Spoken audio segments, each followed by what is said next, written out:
सिमरन ने शशांक की कंपनी के सारे शेयर लौटाने की सोची, पर इस बात का उस पर कोई असर नहीं हुआ। बिना कुछ बोले ही वो राजी हो गया। तब सिमरन ने उससे पूछा, क्या तुम्हें मेरे बाकी के प्लान्स नहीं सुनने हैं? वो भी कहीं ना कहीं शशांक के साथ अपने आगे के प्लान्स डिस्कस करने के लिए बहुत ज़्यादा एक्साइटेड हो रही थी। दरअसल वो समझ गई थी कि शशांक बस उसे पर्सनल स्पेस और आज़ादी दे रहा है। हालांकि शशांक सिमरन की ज़िंदगी के हर पहलू में रहने के लिए हमेशा उत्सुक था, लेकिन वो उसकी प्राइवेसी को बहुत ज़्यादा रिस्पेक्ट देता था। किशन का पति नहीं था जो अपनी पत्नी से बेवजह कई सारे सवाल पूछे। इसकी जगह वो उसे अपने कभी न हटने वाले सपोर्ट देने के लिए तैयार था। या तो शशांक उसे बहुत ज़्यादा ट्रस्ट करता था, या फिर वो उसके साथ कुछ ज़्यादा ही पेशेंट हो रहा था। सिमरन को लग रहा था कि शायद वो दोनों ही वजह सच थी। सिमरन ने अपनी बात कंटिन्यू करते हुए कहा, मैं चाहती हूँ कि तुम कपूर इंडस्ट्रीज को एक लोन ऑफर करो, लेकिन ये लोन गिल इंडस्ट्रीज की तरफ से शुरू किया जाएगा। जैसे ही सिमरन ने यह सब कहा, शशांक की उत्सुकता और बढ़ गई। सबसे बड़े शेयर होल्डर होने के नाते मुझे लगता है तुम्हारे लिए ऐसा करना कोई बड़ी बात नहीं होगी, सिमरन ने अपनी बात को आगे बढ़ाते हुए कहा। ऐसा सुनते ही शशांक की आईब्रो ऊपर उठ गई। सबसे बड़ा? शशांक ने सिमरन से पूछा। मेरे पास कपूर इंडस्ट्रीज के टोटल 12% शेयर्स है। 10% मेरी माँ के और 2% मेरी नानी के। मैं अपने ये सारे शेयर्स वर्मा इंडस्ट्रीज को बेचना चाहती हूँ, सिमरन ने अपनी बात कही। जैसे ही सिमरन ने ये सब कहा, शशांक उसकी तरफ सीरियसली देखने लगा और कुछ देर के लिए दोनों के बीच एक छोटी सी चुप्पी आ गई। जो तुम चाहती हो कि वो तुम्हारे कर्जदार बनकर रह जाए, शशांक ने दोनों के बीच की चुप्पी को तोड़ते हुए कहा। लोन को चुकाना उनके लिए उसके इंटरेस्ट को चुकाने के बराबर होगा। ऐसा कहते हुए सिमरन का सर ऊंचा हो गया और उसके होठों पर एक छोटी सी स्माइल आ गई। इसके बाद वो कहने लगी, धीरे धीरे कपूर इंडस्ट्रीज मेरी हो जाएगी। तो क्या यही वो वजह थी कि तुम अपना नाम कपूर फैमिली की रजिस्ट्री से हटाना चाहती थी? शशांक ने सिमरन से पूछा। ऐसा पूछते वक्त शशांक की आंखों में एक अहंकार से भरी हुई चमक थी। शशांक को लग रहा था कि सिमरन की कंपनी में जरूर कोई ना कोई ऐसा प्रोविजन होगा जो कि उन्हें दूसरे लोगों को लोन देने के लिए अलाउड नहीं करता है, या फिर हो सकता है कि ये प्रोविजन उन लोगों के लिए हो जो कि कंपनी के सीईओ या फिर ऊपर के दर्जे के एम्प्लॉय, जैसे कि कोई मैनेजिंग डायरेक्टर या सगे संबंधी हो। ये प्रोविजन इसलिए रखा जाता है ताकि दोनों के आपसी रिश्तों में कोई दरार न आए और साथ ही गबन का खतरा भी कम हो जाए। अगर सिमरन अभी भी पेपर्स पर कपूर थी तो फिर वो कपूर इंडस्ट्रीज को पैसा लोन पर नहीं दे सकती थी। सिमरन के चेहरे की मुस्कान शशांक के अनुमान को सही साबित करने के लिए काफी थी। अगर उन लोगों ने गिल ग्रुप ऑफ इंडस्ट्रीज के बारे में छानबीन करना शुरू कर दिया तो उन्हें यह जानने में ज्यादा वक्त नहीं लगेगा कि वो कंपनी तुम्हारी है, शशांक ने सिमरन से कहा। मैंने अपनी दादी माँ को प्रॉमिस किया था कि मैं हमेशा कपूर खानदान का सरनेम अपने नाम के साथ लगाऊंगी, लेकिन उन लोगों ने मेरे पास कोई चॉइस नहीं छोड़ी है। खैर, मुझे इस काम में तुम्हारी हेल्प चाहिए। मैं चाहती हूँ कि तुम ऑनलाइन आ रहे हर आर्टिकल पर नजर रखो और जिस भी आर्टिकल पर मेरी तस्वीर हो उसे वहां से हटवा दो, सिमरन ने शशांक से कहा। यह थोड़ा मुश्किल जरूर होगा, लेकिन नामुमकिन नहीं, शशांक ने सिमरन की इस बात का जवाब देते हुए कहा। इसके बाद अपनी बात को आगे बढ़ाते हुए वो कहने लगी, मैं कल ही अपने लोगों से कहकर इस पर काम करवाना शुरू करता हूँ। मैं और मेरे लोगों को ये काम खत्म करने के लिए 3 दिन दो, सिमरन ने सर हिलाते हुए कहा। Good, thank you. तुम्हें थैंक यू कहने की कोई जरूरत नहीं है।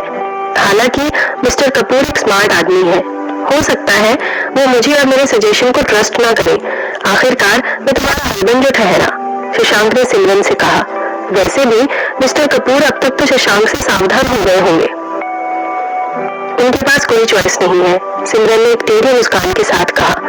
इसके बाद वो कहने लगी, जैसा कि मैंने कहा, कपूर इंडस्ट्रीज मेरी हो जाएगी। ठीक है, मैं सब कुछ वैसे ही करूंगा जैसे कि तुमने कहा है, शशांक ने सिमरन को आश्वासन देते हुए कहा।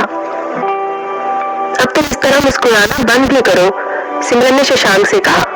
अब मैं क्या कहूँ, मैं एक बहुत ही प्राउड हस्बैंड हूँ। आखिरकार मेरी वाइफ इतनी स्मार्ट और क्रूर जो है। शशांक अभी भी सिमरन को देखकर मुस्कुरा रहा था। उसकी आंखों में प्राइड की एक अलग ही चमक दिखाई दे रही थी। सिमरन ने सिर हिलाते हुए कहा, ये आदमी भी ना। इधर शशांक और सिमरन अपना डिनर एंजॉय करते हुए बातें कर रहे थे और एक दूसरे के साथ बहुत अच्छा टाइम बिता रहे थे। वहीं पद्मिनी के साथ कुछ बुरा होने वाला था। उसकी तरफ धीरे धीरे खतरा बढ़ रहा था।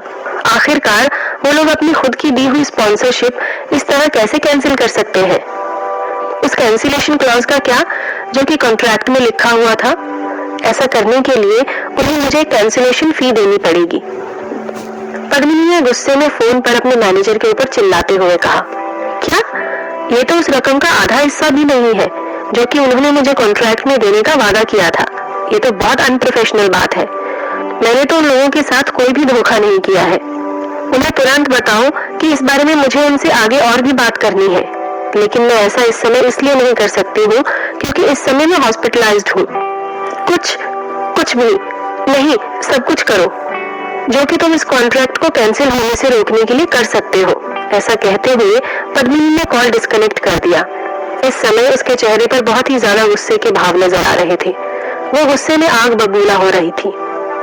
तो क्या कोई भी न्यूज़पेपर उस वीडियो को एक्सेप्ट नहीं कर रहे हैं? तो फिर पत्रकारों का क्या? क्या तुमने उन्हें बताया कि वीडियो में दिखने वाली दूसरी औरत मिस्टर शशांक वर्मा की वाइफ है? पद्मिनी ने अपनी सेक्रेटरी से पूछते हुए कहा। यस मैडम, लेकिन फिर भी उन लोगों ने वीडियो एक्सेप्ट करने से मना कर दिया है। यहाँ तक कि सबसे लालची पत्रकार ने भी इसे एक्सेप्ट नहीं किया। ऐसा कहते हुए पद्मिनी की सेक्रेटरी का सिर नीचे हो गया और इस समय उसकी आंखें पद्मिनी के लिए सिंपैथी से भर गई। इतने सालों में पद्मिनी की सेक्रेटरी होने के नाते उसे अच्छी तरह से पता था कि हर काम को करने के लिए उसे अपने पेरेंट्स का अप्रूवल और उनकी इजाजत लेनी पड़ती थी। वो हमेशा अपने पेरेंट्स के चेहरे पर वही प्राउड स्माइल देखने के लिए तरसती आई है जो कि उन्हें उसकी बड़ी बहन को देखकर आती है। यहाँ तक कि पद्मिनी के डांसिंग में इतना सक्सेसफुल करियर होने के बावजूद भी उसके पेरेंट्स के लिए वो कभी भी एक परफॉर्मर से ज्यादा नहीं बन पाई थी। एक परफॉर्मर जो कि किसी भी शो की स्टार बनने के लिए अपनी बॉडी को बेचती थी। उसके पेरेंट्स को यह काम कभी भी पसंद नहीं था। अपने पेरेंट्स की तरफ से दिया गया रिजेक्शन और अपने करियर की चॉइस दोनों ने ही पद्मिनी को एक बहुत ही खुदगर्ज महिला बना दिया था। वो सभी की अटेंशन और तारीफों के लिए तरसने लगी, मगर जितना ही वो इन सारी चीजों को पाने लगी उसकी क्रेविंग उनके प्रति और बढ़ती गई। धीरे धीरे ये बिल्कुल किसी एडिक्शन की तरह बन गया। किसी बाहर वाले की पॉइंट ऑफ व्यू को देखा जाए तो ये समझना बेहद आसान था कि उसकी ये अटेंशन की भूख इस वजह से थी क्योंकि उसे अपने खुद के पेरेंट्स की तरफ से कभी भी कोई अटेंशन नहीं मिली थी। जब शशांक ने उसे रिजेक्ट कर दिया था, इस बात ने उसके ईगो को बहुत बुरी तरह से हर्ट किया। उसका ईगो इस हद तक हर्ट हो गया था कि उसने शशांक को किसी भी तरह से अपना बनाने की ठान ली। अपने मन में यह सोच लिया था कि वो एक दिन जरूर उसे अपने कदमों में झुका कर रहेगी। हो ना हो, ये जरूर शशांक ने किया है। मुझे पता है उस औरत ने जरूर मेरे लिए उससे कुछ न कुछ बुरा कहा है और अब वो मुझ पर पागलों की तरह गुस्सा है। पद्मिनी ने अपने दांत भींचते हुए कहा। उसे सिमरन के असली रंग शशांक को दिखाने के लिए तुरंत उसे किसी नए प्लान के बारे में सोचना होगा। जैसे ही उसे अपनी स्पॉन्सरशिप के कैंसिल होने का ख्याल आया, पद्मिनी की खूबसूरत आईब्रोज गुस्से में सिकुड़ गई। क्या ये महज एक कोइंसिडेंस था? इस शहर के बाहर की एंटरटेनमेंट इंडस्ट्री पर शशांक कोई भी इन्फ्लुएंस नहीं हो सकता है ना? इनके पास इतनी पावर नहीं होगी कि वो इस शहर के बाहर के स्पॉन्सर्स को अपनी स्पॉन्सरशिप कैंसिल करने के लिए मजबूर कर दें और उसकी जगह खुद इस कैंसिलेशन फीस को देने के लिए तैयार हो जाए। यामिनी, पद्मिनी ने जोर से अपनी सेक्रेटरी का नाम बुलाते हुए कहा। इसके बाद वो कहने लगी, क्या तुम्हें लगता है कि सिमरन बाहर किसी पावरफुल इंसान को जानती है? कोई ऐसा है जो इंडस्ट्री को इन्फ्लुएंस करने में? ऐसा कहते हुए पद्मिनी अचानक बीच में ही रुक गई और सोचने लगी, नहीं, ये नहीं हो सकता है, चाहे कुछ भी हो जाए। लेकिन सिमरन ऐसी बिल्कुल भी नहीं लगती है कि उसका इंडस्ट्री के बड़े बड़े लोगों से उठना बैठना होगा। मैम, मैं, यामिनी ने कहा। उसकी बात को बीच में ही रोकते हुए पद्मिनी कहने लगी, क्या हुआ? बताओ भी आखिर क्या हुआ है? ऐसा कहते हुए पद्मिनी बेहद गुस्से में थी। मुझे आपके फादर का कॉल आया था। उस समय आप मैनेजर के साथ दूसरे कॉल पर थी और वो, यामिनी ने हथलाते हुए कहा। क्या? पद्मिनी ने तुरंत इम्पेशेंटली उससे पूछा। उन्होंने कहा है कि अगर आपको आगे राजवंशी फैमिली का हिस्सा बने रहना है तो आपको तुरंत ही मिस्टर शशांक की वाइफ को अटैक करना बंद करना होगा और वापस घर आना होगा। इसके साथ उन्होंने उनके साथ आपकी एक मीटिंग भी सेट की है और वो चाहते हैं कि आप इस मीटिंग को अटेंड करें, यामिनी ने रिपोर्ट करते हुए कहा। वो लोग मिस्टर शशांक से कब मिलने वाले हैं? पद्मिनी ने अपनी सेक्रेटरी से पूछा। आज से 2 दिन बाद, उसकी सेक्रेटरी ने जवाब दिया। ठीक है, उससे पहले कल हम लोग मिस्टर शशांक के यहाँ पर जाएंगे। उनके सेक्रेटरी को कॉल करके कॉल का अपॉइंटमेंट ले लो। इसके अलावा मेरे लिए एक कंफर्टेबल व्हील चेयर का भी इंतजाम कर दो।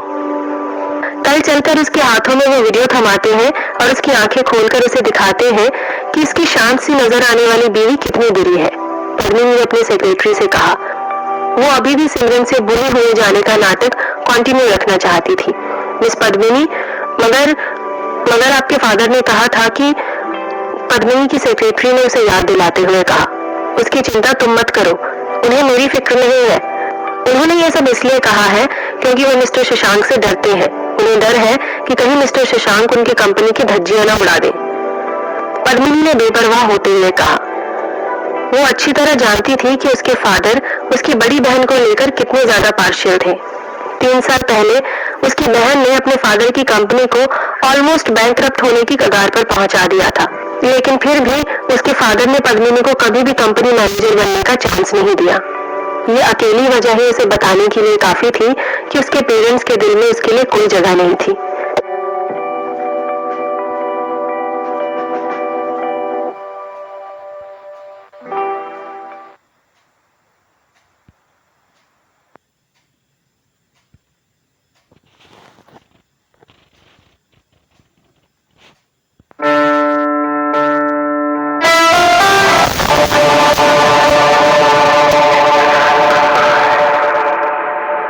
पद्मिनी ने यह तय कर लिया था कि वो अपने फादर से पहले शशांक से मिलेगी। इसीलिए अगले दिन वो अपनी व्हील चेयर में वर्मा इंडस्ट्रीज पहुंच गई। उसने जानबूझकर मेकअप की हेल्प से अपने चेहरे को थोड़ा सा डल बनाने की कोशिश की। एक परफॉर्मर होने के नाते जब मेकअप की बात आती थी तो उसमें उसका हाथ काफी स्ट्रांग था और जो टेक्निक वो मेकअप करने के लिए यूज करती थी वो कई प्रोफेशनल मेकअप आर्टिस्ट से भी ऊपर का काम करती थी।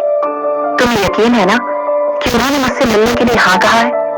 जैसे ही पद्मिनी वर्मा इंडस्ट्रीज के अंदर एंटर हुई, उसने अपनी सेक्रेटरी से पूछा। जी हाँ, उनकी सेक्रेटरी रूपाली ने ये बात कंफर्म भी की है। पद्मिनी को बताया। इसके बाद वो रिसेप्शन काउंटर की तरफ चली गई और उसने पद्मिनी का नाम रिसेप्शनिस्ट को बताया।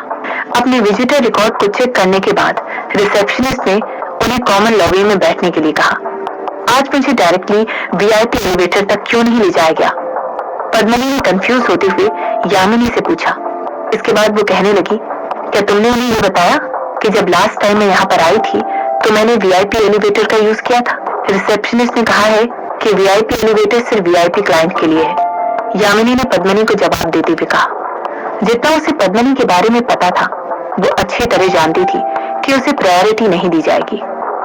गुड, वेरी गुड, ये जरूर इस औरत का किया धरा है, पद्मिनी ने गुस्से में अपने दांत पीसते हुए कहा। आखिरकार वो अभी भी राजवंशी फैमिली से थी। शशांक उसके स्टेटस को कैसे इग्नोर कर सकता था? वो ये सब बिल्कुल भी डिजर्व नहीं करती थी। उसे जिस इज्जत के साथ ट्रीट किया जाना था उसे वो इज्जत यहाँ नहीं मिल रही थी। कॉमन लॉबी के एलिवेटर वीआईपी एलिवेटर की तरह वहां के सीईओ के ऑफिस की तरफ नहीं जाते थे, बल्कि ये एलिवेटर से 15 फ्लोर तक जाते थे। इसके बाद उन्हें चलकर कॉरिडोर तक जाना होगा और एक दूसरे एलिवेटर में ट्रांसफर होना होगा, तभी वो लोग शशांक के ऑफिस तक पहुंच पाएंगे, जो कि उस बिल्डिंग के टॉप मोस्ट फ्लोर पर था। दूसरे शब्दों में कहा जाए तो ये कॉमन रास्ता शशांक के ऑफिस तक जाने के लिए बहुत कन्वीनियंट नहीं था। पद्मिनी के पास इस समय अपने गुस्से को पीने के अलावा और कोई दूसरी चॉइस नहीं थी। वो ऑलरेडी इतनी दूर अपनी व्हील चेयर में आ चुकी थी। उसने तुरंत खुद को अपने मकसद की याद दिलाई, जो कि उसके पास रिकॉर्ड किया हुआ वीडियो शशांक को दिखाना था, जिसकी वजह से उसे सिमरन के असली रंग पता चलने वाले थे। उसने खुद को कन्विंस किया कि उसे कुछ भी करके शशांक को सिमरन से बचाना था। मैडम, हम यहाँ पर आ गए हैं, प्लीज थोड़ा शांत रहिए। और यामिनी ने पद्मिनी को समझाते हुए कहा, मुझे पता है मुझे क्या करना है। पद्मिनी ने जवाब में उसे करारा जवाब देते हुए कहा, और जैसे ही उसने देखा कि शशांक की सेक्रेटरी रूपाली उनकी तरफ आ रही है, उसने तुरंत अपने एक्सप्रेशन चेंज कर लिए और मुस्कुराते हुए कहने लगी, मिस रूपाली, आपसे फिर से मिलकर अच्छा लगा। मिस पद्मिनी, प्लीज मुझे फॉलो कीजिए। रूपाली ने उन्हें ऑफिस तक ले जाते हुए कहा। जैसे ही पद्मिनी शशांक के ऑफिस में एंटर हुई, उसकी नजर तुरंत उसकी हैंडसम बैग पर पड़ी। इस समय वो हाथ बांधकर खिड़की के बाहर देख रहा था। सर, मिस पद्मिनी यहाँ आ गई हैं। रूपाली ने रूम छोड़कर जाने से पहले अनाउंस कर दिया और इसके बाद वो दरवाजा बंद करके वहां से चली गई। मिस्टर शशांक, जब आप मुझसे मिलने के लिए राजी हो गए तो सच माने तो मैं काफी सरप्राइज हो गई थी, खासकर कल जो कुछ भी हुआ उसके बाद, पद्मिनी ने शशांक से कहा और इसके बाद वो रुककर इस बात पर उसका रिएक्शन देखने लगी। इसके बाद अपनी बात को कंटिन्यू करते हुए उसने कहा, जहां तक मैं गेस कर सकती हूँ, आप जरूर कल जो कुछ भी हुआ है उसके बारे में पता लगाने की कोशिश कर रहे हैं। कल ही के बाद पद्मिनी ने पहले से अपनी सेक्रेटरी को उस जगह की सीसीटीवी फुटेज निकालने की उस जगह की पूरी ड्यूरेशन की सीसीटीवी फुटेज मिल जाने के बाद यामिनी ने मॉल के सर्विलांस सिस्टम से स्टाफ को वो फुटेज डिलीट करने के लिए कह दिया था। अगर शशांक ने वो सीसीटीवी फुटेज देख लिया होता तो उसे पहले से ही सच्चाई का पता चल जाता और फिर उसका पद्मिनी से मिलने के लिए राजी होने का कोई सवाल ही नहीं उठता। अब जबकि पद्मिनी को पता था कि सिमरन उस फुटेज को पाने के लिए उससे जीत नहीं पाई है, तो वो कल वाले हादसे के लिए अपनी इनोसेंस शशांक को प्रूव कर सकती थी। मुझे हमेशा से ही पता था कि आप सच्चाई का साथ देने वाले और फेयर आदमी हैं। मैं आपको कुछ दिखाना चाहती हूँ। पद्मिनी ने ऐसा कहते हुए तुरंत अपने पर्स से एक टैबलेट निकाला। इसके बाद उसने अपनी सेक्रेटरी यामिनी को उस वीडियो को प्ले करने के लिए कहा। यामिनी ने बड़े ध्यान से वीडियो प्ले करने के पहले उस टैबलेट को शशांक की टेबल पर रख दिया। इस वीडियो से आपको ये बात क्लियर हो जाएगी कि वो मिस सिमरन है जिनकी गलती है। उन्होंने इंटेंशनली मुझे धक्का दिया और मुझे चोट पहुंचाई। मुझे नहीं पता कि उन्होंने आपसे क्या बात की है, लेकिन मैं यहाँ पर आपसे इंसाफ मांगने आई हूँ। ऐसा कहते हुए एक बार भी पद्मिनी ने शशांक की पीठ की तरफ देखना नहीं छोड़ा था। अभी तक शशांक ने एक बार भी उसकी तरफ मुड़कर भी नहीं देखा था और वो ना चाहते हुए भी इस समय थोड़ा बहुत डिसअपॉइंटमेंट फील कर रही थी। आखिर वो कर भी क्या सकती थी। मुझे लगा कि जो कुछ भी हुआ है या आपने जो कुछ भी किया है, आप उसके लिए यहाँ पर अपोलोजाइज करने आई हैं, मगर अब मुझे लग रहा है कि मैं गलत सोच रहा था। ऐसा कहते हुए शशांक ने फाइनली बोलने के लिए अपना मुंह खोला। जैसे ही पद्मिनी ने उसकी बात सुनी, उसे डर लगने लगा। इसके बाद शशांक पीछे मुड़ा और अपनी डेस्क पर जाकर बैठ गया। इसके बाद वो कहने लगा, अगर मैं आपसे ये कहूँ कि सिमरन और मैंने इस बारे में जरा सी भी बात नहीं की है, तो क्या आप मेरा विश्वास करेंगी? क्या आपको पता है कि ये वीडियो इस समय ट्रेंडिंग पर क्यों नहीं चल रही है? या आपको इस वीडियो के लिए कोई भी मीडिया कवरेज क्यों नहीं मिल रही है? शशांक ने पद्मिनी का मजाक उड़ाने के अंदाज में कहा। हालांकि सिमरन ने इस चीज को अपने तरीके से डील कर लिया था, लेकिन फिर भी शशांक ने इस बात का पूरी तरह ख्याल रखा था कि ये वीडियो किसी भी तरह इंटरनेट पर आना नहीं चाहिए। यहाँ तक कि उसने मीडिया को धमकाते हुए उन्हें पद्मिनी के साथ ना जुड़ने के लिए राजी कर लिया। आप मुझे डायरेक्टली अपने इरादे क्यों नहीं बता देती हैं मिस पद्मिनी? आप मेरी वाइफ की रेपुटेशन खराब करने पर क्यों तुली हुई हैं? क्या ये सिर्फ इस वजह से है क्योंकि आप मुझे लाइक करती हैं? जिस बेबाकी से शशांक ने ये सब कहा था, उसे सुनकर पद्मिनी बिल्कुल स्पीचलेस हो गई थी। इसके बाद शशांक ने कहा, क्या आपको ये बात बिल्कुल क्लियर नहीं दिखाई दे रही कि आपके लिए मेरे दिल में जो फीलिंग्स हैं, आप कुछ भी कर लें लेकिन उसे बदल नहीं सकती है। जैसे ही पद्मिनी ने ये सब सुना, उसका मुंह खुला का खुला रह गया और वो शशांक की तरफ एक टक देखती रह गई। आखिर वो ऐसा कैसे? पद्मिनी को स्पीचलेस देखकर शशांक ने अपनी बात कहना जारी रखा। आप मेरी वाइफ के लिए प्रॉब्लम्स क्रिएट करती जा रही हैं। मेरे लिए ये रीजन काफी है आपको मरवाने के लिए। मिस्टर शशांक, पद्मिनी ने चिल्लाते हुए कहा, क्या तुम्हें क्या लगता है कि तुम्हारे पेरेंट्स को फर्क पड़ेगा अगर तुम गायब हो गई तो? शशांक ने पद्मिनी से कहा। एक बार फिर पद्मिनी के पास शशांक की बातों का कोई जवाब नहीं था। उसके पेरेंट्स की बात कहकर उसने पद्मिनी को उसके दिल में उस जगह पर चोट पहुंचाई थी जहां पर उसका दिल सबसे ज्यादा दुखता था। आप बिल्कुल बेरहम हैं, पद्मिनी ने कुछ सेकंड के बाद कहा। इसके बाद वो कहने लगी, मैं ऑलरेडी अपनी स्पॉन्सरशिप्स के साथ सफर कर रही हूँ। क्या आप लोगों के लिए काफी नहीं है कि अब आप मुझे मारने की धमकी दे रहे हैं? मैं तुम्हें अभी इसी वक्त मार सकता हूँ और कोई भी मुझसे इस बारे में कोई सवाल नहीं करेगा। ना तुम्हारे पेरेंट्स, ना तुम्हारे फ्रेंड्स, ना तुम्हारे फैंस और तुम्हारी बहन तो बिल्कुल भी नहीं। मगर तुम्हें मारना तुम्हारे साथ कुछ ज्यादा ही दयालु होना हो जाएगा और मैं उस तरह का इंसान बिल्कुल भी नहीं हूँ जो कि अपने दुश्मनों पर इतनी मेहरबानी दिखाए, शशांक ने झगड़ा करते हुए कहा। इसके बाद शशांक अपनी सीट से उठा और अपने सामने रखे हुए पिक्चर फ्रेम को उठाते हुए आगे बढ़ने लगा। जिस नजर से वो फ्रेम में लगी हुई पिक्चर की तरफ देख रहा था, उसकी आंखों में बेहद मासूमियत भरी थी। इसके बाद वो कहने लगा, तुम तो उस हवा में सांस लेने लायक भी नहीं हो जिसमें मेरी सिमरन सांस लेती है। इस समय तक पद्मनी अंदर ही अंदर ऑलरेडी हिल रही थी। शशांक बाहर से जरूर साथ दिखाई दे रहा था, लेकिन उसके अंदर इस समय गुस्से का लावा बिल्डअप हो रहा था और बाहर आने के लिए मचल रहा था। जिस तरह से वो पद्मनी से बात कर रहा था, उसकी शांत लेकिन गहरी टोन उसे बहुत ज्यादा नर्वस कर रही थी। जैसा कि मुझे पता चला है और सब लोग इस बारे में चर्चा कर रहे हैं, तुम्हारे शानदार बेडरूम में तुम्हारे मैनेजर के साथ तुम्हारी की गई हरकतें कई सारी पोर्नोग्राफिक वेबसाइट पर रोजाना स्ट्रीम करी जा रही हैं। शशांक ने ये सब कुछ इतनी कैजुअली कहा था और इसके बाद बड़े ही ध्यान से वो पिक्चर फ्रेम वापस अपनी डेस्क पर रख दिया। इसके बाद वो कहने लगा, मुझे यकीन है कि अब तो तुम्हें कोई भी हायर नहीं करेगा और ना ही तुम्हारे पेरेंट्स तुमसे प्यार करेंगे, बल्कि वो तुमसे और भी नफरत करेंगे। मिस्टर शशांक, ये सब आप क्या कह रहे हैं? ऐसा कहते हुए उसने अपनी सेक्रेटरी को इंटरनेट पर शशांक के कहे हुए शब्दों को सर्च करने के लिए कहा। वो जानना चाहती थी कि क्या वाकई में वो खबर इंटरनेट पर मौजूद है। जैसे ही उसने यामिनी के चेहरे पर एक शॉक का एक्सप्रेशन देखा, उसने तुरंत चिल्लाते हुए कहा, आखिर आप मुझे इस तरह बर्बाद कैसे कर सकते हैं? मिस पद्मिनी जरूर मजाक कर रही हैं। आखिर वो कौन है जिसे ऑनलाइन वीडियो सर्कुलेट करने का शौक है? मैं तो इन्हें इनकी खुद की दवाई का टेस्ट चख रहा था। क्या अब आपको पता चला कि कैसा लगता है फेमस होना? हो सकता है अब से आप अपने तरीकों को बदल लेंगी, शशांक ने हंसते हुए कहा। इसके बाद वो कहने लगा, अगर मैं तुम्हें बर्बाद करना चाहता तो इस समय तुम्हें मेरे सामने खड़े होकर बोलने का चांस भी नहीं मिलता। मिस्टर शशांक, पद्मिनी ने शशांक से कहा, मैं तुम्हें आसानी से अंडरवर्ल्ड में ऑक्शन कर सकता था, लेकिन मैंने ऐसा नहीं किया क्योंकि तुम मेरी वाइफ को उसकी पुरानी वाली सिमरन होने का एहसास दिलाती थी। शशांक ने सिमरन से कहा, ये तुम्हारे लिए है, ये उस high and exhort service company का है जिसका मालिक मैं हूँ। शशांक ने उसके हाथ में एक छोटा सा कॉलिंग कार्ड थमाते हुए कहा। इसके बाद में कहने लगा, हो सकता है ये तुम्हें इस बात की याद दिलाएगा कि तुम आइंदा से मेरी वाइफ के साथ कुछ भी गलत करने का ना सोचो, वरना। शशांक की बात अभी खत्म भी नहीं हुई थी। पद्मिनी तुरंत अपनी व्हील चेयर से उठी और जल्दी में उसका ऑफिस छोड़कर चली गई। अगर वो वहां पर थोड़ी देर और रुकती, उसे अच्छी तरह से पता था कि शशांक उसकी तरफ और भी ज्यादा क्रूर हो सकता था।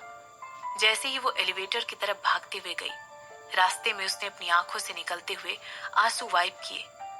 उसी के पीछे पीछे उसकी सेक्रेटरी भी उसे फॉलो करके आने लगी। वो पूरी तरह से बर्बाद हो चुकी थी। सर, क्या हमें उसे रोकना चाहिए? रूपाली ने पद्मिनी के वहां से जाने के बाद धीरे से शशांक से कहा, उसे जाने दो, लेकिन उसके पीछे किसी को फॉलो करने के लिए लगा दो। उसका एक गलत मूव और उसे ऑक्शन कर दिया जाएगा। मुझे यकीन है बहुत सारे बड़े बिजनेसमैन को उसे अपना स्लैब बनाकर रखने में बहुत खुशी होगी। शशांक ने अपनी सेक्रेटरी से कहा। ना चाहते हुए भी रूपाली शशांक की बातें सुनकर ज्यादा खुश नजर आ रही थी। शशांक का ये रूप केवल उसके लिए नया नहीं था, लेकिन इसे खुद अपनी आंखों से फर्स्ट टाइम विटनेस करना अभी भी उसके रोंगटे खड़े कर देता था। ठंडा और जानलेवा रूपाली इस समय सिर्फ पद्मिनी के लिए प्रार्थना ही कर सकती थी। वो कोई भी गलत कदम ना उठाए, वरना उसका भी वही हाल होगा जो कि अंकिता का हुआ था। दरअसल किसी भी और औरत का जो कि खुद को शशांक का बनाना चाहती है, उसका यही हाल होना तय है।